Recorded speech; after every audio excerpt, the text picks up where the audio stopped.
નમસ્કાર દર્શક મિત્રો, ફાસ્ટ ન્યૂઝ ઇવનિંગ બુલેટિનમાં હું ઉદય રાવલ આપનું સ્વાગત કરું છું। બુલેટિનની શરૂઆત કરીશું ઉમરગામના મુખ્ય સમાચારોથી। વલસાડ ડાંગ લોકસભા બેઠકના ભાજપ ઉમેદવાર ધવલભાઈ પટેલનો ઝંઝાવાતી પ્રચાર ચાલી રહ્યો છે।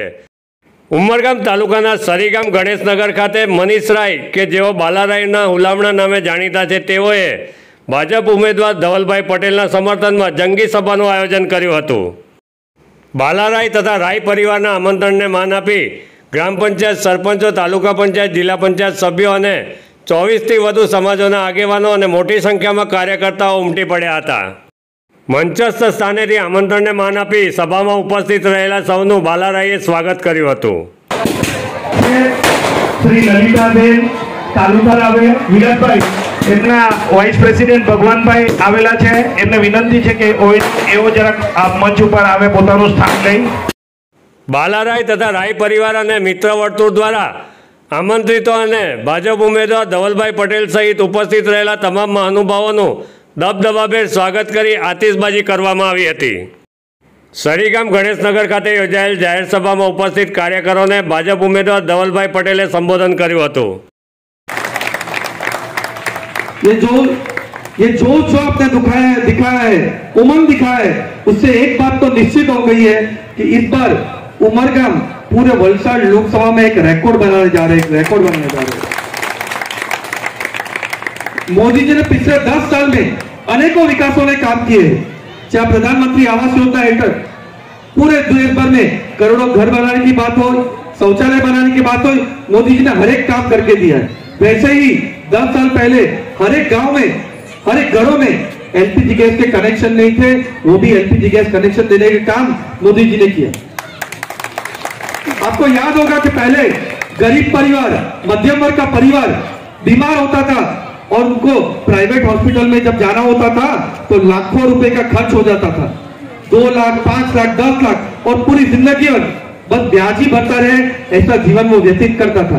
लेकिन मोदी साहब उसके लिए भी चिंतित थे। मोदी साहब जब मुख्यमंत्री बने, मां कार्ड बन दिया और 2 लाख तक का इलाज मुफ्त होने लगा।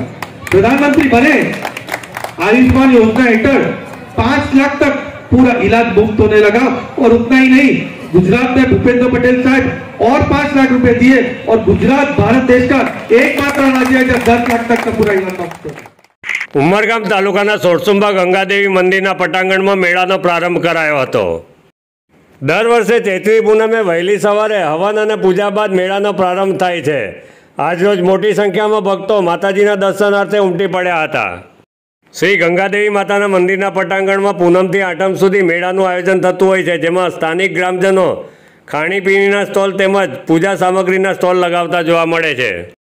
આજે ચૈત્રી પૂનમના દિવસે હવન બાદ ઉપસ્થિત ભક્તોએ શ્રીફળ હોમી માતાજીના દર્શન કરી ધન્યતા અનુભવી હતી।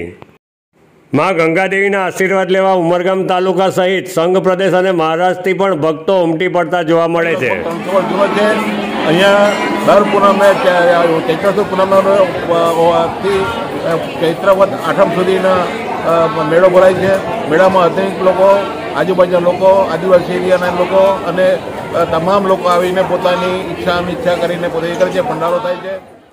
મેળામાં દર્શનાર્થે આવતા ભક્તો સ્વાદિષ્ટ વાનગીની લિજ્જત માણતા જોવા મળે છે, સાથે જ વિવિધ રાઇડ્સમાં રોમાંચ અનુભવતા જોવા મળે છે। ઉમરગામ તાલુકામાં હનુમાન જન્મોત્સવની ભક્તો દ્વારા ભક્તિભાવપૂર્વક ઉજવણી કરવામાં આવી હતી। ઉમરગામ ટાઉન ખાતે અકરા મારુતિ મંદિર, ગોવાડા કષ્ટભંજન હનુમાન મંદિર, કલગામનું પ્રસિદ્ધ રાયણીવાલા હનુમાન મંદિર ખાતે મોટી સંખ્યામાં ભક્તો દર્શનાર્થે ઉમટી પડ્યા હતા। ગોવાડા કષ્ટભંજન હનુમાન મંદિર ખાતે સત્યનારાયણની પૂજા અને ભંડારાનું આયોજન કરવામાં આવ્યું હતું। બિલાડ રોકડિયા હનુમાન મંદિર ખાતે પણ મોટી સંખ્યામાં ભક્તો દર્શનાર્થે ઉમટી પડ્યા હતા। તમામ મંદિરોમાં ભક્તોએ રામ ભક્ત હનુમાન કી જયના નાદથી માહોલ ગુંજાવી મૂક્યો હતો। ચૈત્રી પૂનમના દિવસે પડગામ અંબામાતા મંદિર ખાતે હવન પૂજાનું આયોજન કરવામાં આવ્યું હતું। મુકેશ મહારાજે શાસ્ત્રોક્ત વિધિ વિધાન મુજબ હવન અને પૂજા કરાવી ચૈત્રી પૂનમના પાવન પ્રસંગે સૌ ભક્તોને આશીર્વાદ આપ્યા હતા। ઉમરગામ તાલુકા અને મહારાષ્ટ્ર વિસ્તારના આશરે 2000થી વધુ ભક્તોએ માતાજીના દર્શન કરી ધન્યતા અનુભવી હતી। ફાસ્ટ ન્યૂઝ ઇવનિંગ બુલેટિનમાં આજે બસ આટલું જ।